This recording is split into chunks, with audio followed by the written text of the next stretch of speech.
listening to the Static Echoes Paracast, and tonight we're wandering into the black veins that run beneath the city of Perth, Western Australia, a place of sunlight, beaches and blue sky, where something far older, far darker and far more secretive might be hiding just beneath the surface.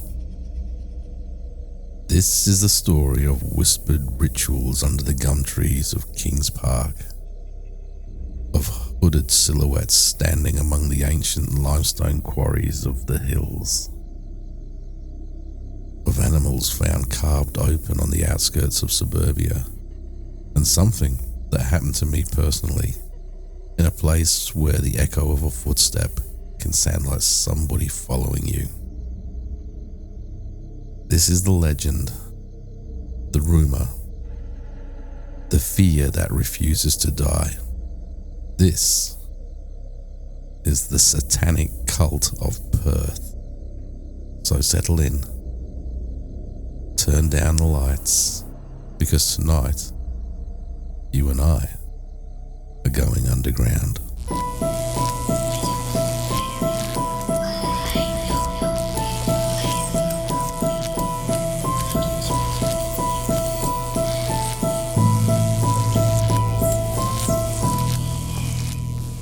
Urban legends don't just appear out of nowhere. They cling to places like long shadows, and Perth is full of them. Underneath our clean modern city is a history carved from isolation.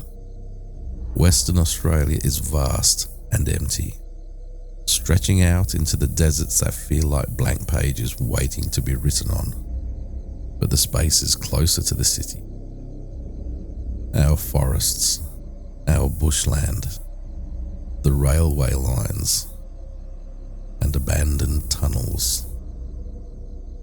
These are the places where kids whisper stories about cults. The rumours go back decades. Older residents still talk about strange fires seen from the far side of Kings Park at 2 a.m. Bushwalkers recall stumbling on circles of melted candles arranged around ash piles, with the charred remains of something once living buried in the centre. Teenagers spoke of robed figures wandering the edges of the park, moving silently through scrub too thick to walk on without making any kind of a noise. Dog walkers claim their animals refuse to go near certain parts of the park. Police reports from the 80s mention ritualistic vandalism, though the details were always vague, always missing the parts people truly feared. But one story remains constant. One whisper shared across the generations, that Perth had, quietly, secretly, its own satanic cult. Not the Hollywood kind, not the kind that burns upside down crosses on school ovals. No, this one is organised, hidden, educated, rich. People claim the members were successful, high profile and untouchable. Their robes weren't cheap Halloween fabric, but heavy woven cloth with symbols and sigils that nobody recognised.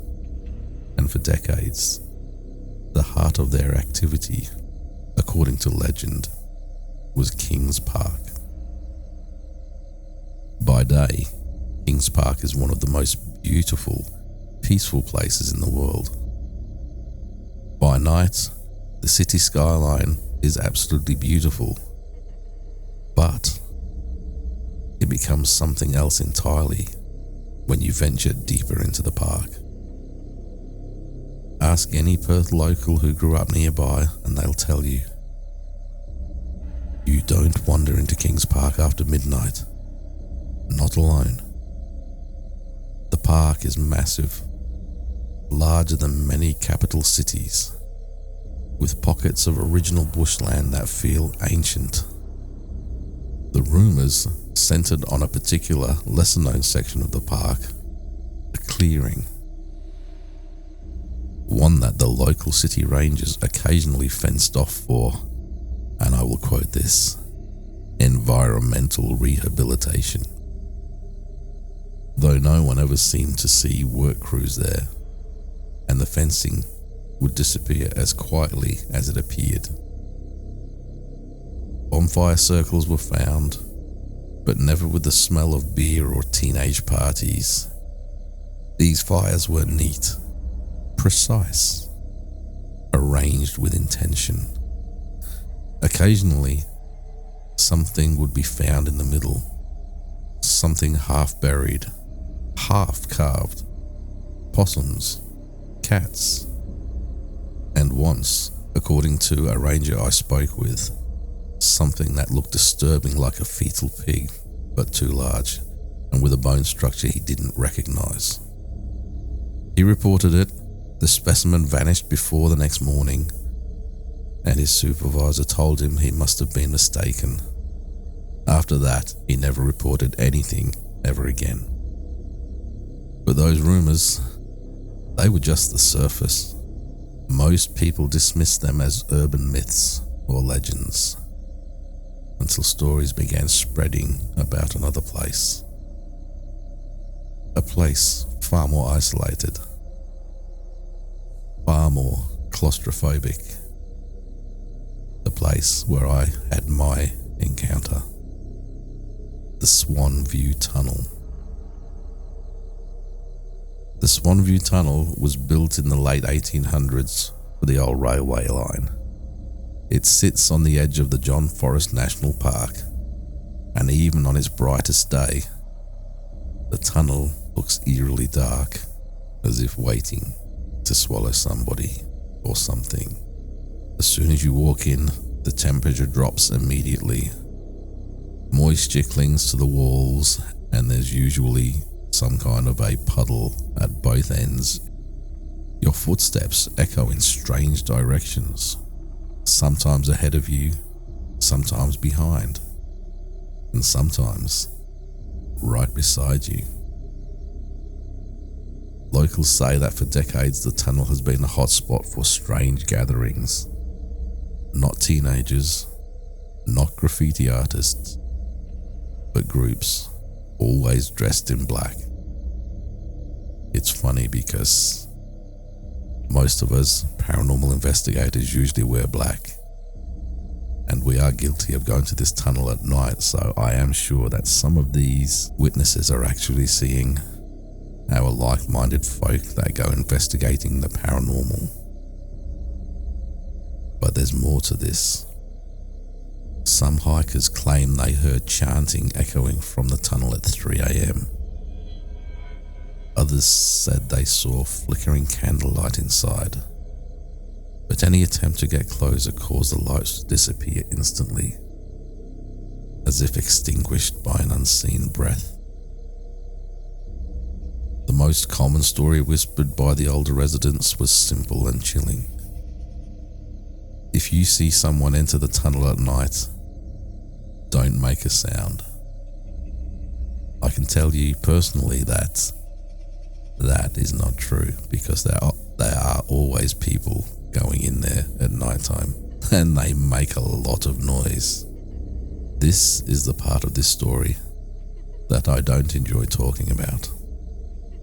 I have told everybody before, but every time I do get a little giggle sometimes, but it does put the heckles up my back.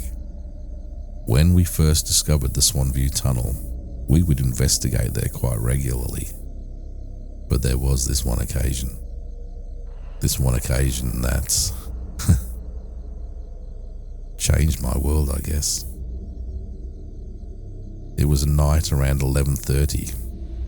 We had parked in the car park, which is about 600 or 700 meters away, and we walked the track down to the tunnel entrance. There were about 3 or 4 of us on this particular occasion. As we walked into the tunnel, It became very obvious to us that we were not alone that night. About halfway into the tunnel, we saw a dim light which looked like a small fire, but there were people around it.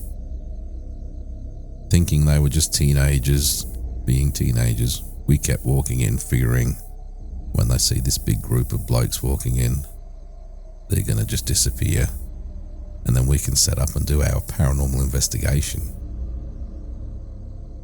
They didn't. They stayed there. As we got closer, I was walking in front. I noticed there were 4 of them. They were wearing robes. Not the black robes that you hear described everywhere, but these were a deep dark red. They looked like it was a very heavy material. These weren't thin little costume robes that you would buy from Temu. These were the real deal. On the fire was something that they were sacrificing. Now, many of you have heard this story before, and it's not one I'm going to go into here, but I always have a giggle when I talk about that. What surprised me was that they did not move. Their faces were down, so we couldn't see them under those massive hoods they were wearing. As we walked past, there was silence from them. There was silence from us, because we realized what we had just stumbled upon. We kept walking. We kept walking until we reached the other side of the tunnel. When we got outside the tunnel, just outside the other side entrance in the center of the park, we looked back. Complete darkness. The fire was out. There were no footsteps heard. They were watching us, scrutinizing what we were going to do. We realized that we weren't going to be doing any kind of an investigation there that night, so we left. We took the long way back. We walked out into the park and then around the old trail that walks right around the outside of the tunnel. That was an encounter that I will never forget. After that night, I avoided the tunnel for years, but the story has never left me. I needed to know what I had seen, and if anyone else had experienced anything similar. Turns out, a lot of people have. A retired ranger once told me that he found the remains of a ritual circle near the tunnel, but not inside the tunnel. Candles were there, bones were there, and there was a sigil carved into the soil. Before he could photograph it, strangely enough, men in an unmarked four-wheel drive rolled up and told him to leave immediately. When he said he was this ranger and he had all the rights, they produced something that spooked him, and he didn't question it and he left. So who these people are, I have no idea. Other witnesses, a woman in her 50s said she saw a group in black robes walking towards the tunnel with lanterns. But the moment she blinked, the lanterns were all gone. All of them. So are all of these robed people or entities from our realm? Obviously the ones that I encountered were. But strangeness is now all about that location. Other teenagers reported seeing figures that weren't quite human, lurking in the shadows, with elongated limbs, or heads that tilted too far to the side to be human. Skeptics, of course, dismiss these stories as they always do. But people keep reporting the same things, the same behaviors, the same movements, the same horrible synchronized head tilt. But what are they actually seeing? And then there were the animals. Bushwalkers found carcasses arranged in spirals in the dirt. A dog once went missing near the tunnel and was later found shaved, tattooed with a symbol of something that no one recognized. Perhaps a demonic sigil of some kind. The police logs, mostly blank, mostly redacted, but occasionally a phrase slips through. Possible ritualistic activity. Unidentified group. No further action taken. And always the same note at the bottom of the page. Refer to higher authority. Higher than what? Higher than who? Urban legends survive because they serve a purpose. Sometimes they warn. Sometimes they explain. Sometimes they give shape to the fear we can't quite articulate. But the Satanic Cult of Perth is different. People believe it's because they've seen things. They've heard things. They've felt things. Because stories that come from different decades, from different suburbs, from different age groups, all come with the same eerie, impossible details. Because places like Kings Park and the Swanview Tunnel hold secrets the daylight can't wash away. And because some legends persist for the simple reason that they are true. If you ever visit Perth, if you ever decide to explore its darker corners, remember this. Kings Park is beautiful during the day. It's even more beautiful when you're looking upon the city lights from the front of the park at night. But never go deeper into the trees and off the path. Never go into that park at night time. And the Swanview Tunnel, it's not abandoned. Not really. If you hear chanting, leave. If you see candlelight, turn around. If you ever hear footsteps behind you that you can't explain,